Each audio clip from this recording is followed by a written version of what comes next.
ഞാൻ ഈ സിനിമയിലില്ല. ഓ God, you again? വീണ്ടും നിങ്ങളോ?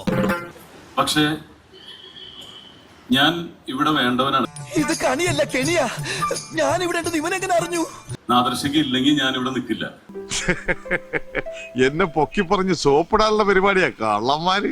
എന്നെ കൈപിടിച്ച് മിനി സ്ക്രീനിലേക്ക് കൊണ്ടുവരികയും എനിക്ക് ഇളക്കാണ്ട് ആ ബക്കറ്റിലിട്ട് ഇളക്കണോ കുഴി മന്തി തലയാ.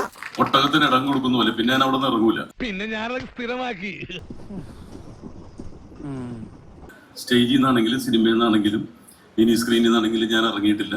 എന്ത് ഭ്രാന്താണ് ഇയാള് പറയുന്നത്? സത്യം സത്യമായി പറയുന്നവനായി ഈ രാജാക്കന്ന്. ആ ഗുരുവിന്റെ അനുഗ്രഹം കൊണ്ട് തന്നെയാണ്. ഞാൻ എന്നും നിന്നോട് കടപ്പെട്ടിരിക്കുന്നു.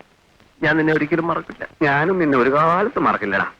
7ാമത്തെ സിനിമയാണ്. ഇപ്പോഴും ഒരു ഉളുപ്പില്ല. ഒറ്റ പടത്തിൽ എന്നെ ഉൾപ്പെടുത്തിയിട്ടില്ല. എന്നാലും എന്നെ വിളിക്കും. ആമ്പലാണെന്ന് പറഞ്ഞു പോകുന്നതാണ് ഇപ്പൊ. ഉണ്ടാക്കല്ലേ എടോ, എന്നിട്ട് താൻ മാത്രമല്ലേ ചിരിച്ചുള്ളൂ? ഇതാ ഫലിതം. ഇവിടെ ഞാൻ കട്ടാക്കണ്ട, അത് കട്ടാക്കിക്കോളാൻ വേണ്ടട്ടാ.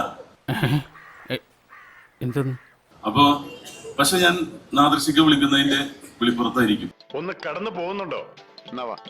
കാരണം ഈശോ എന്ന് പറഞ്ഞൊരു പടത്തിന് ആവശ്യം വന്നപ്പോഴും ഞാൻ അദ്ദേഹത്തിനോടൊപ്പം ഉണ്ടായിരുന്നു. ജയസൂര്യക്ക് വേണ്ടിയിട്ട് കൂടി. ആൾക്ക് തീരെ വിദ്യാഭ്യാസം വിവരമൊന്നും ഇല്ലേ? വിഡ്ഢിത്തിരെ പറയുള്ളൂ, തെണ്ടി. ഞങ്ങൾ പോട്ടെ എന്നാ.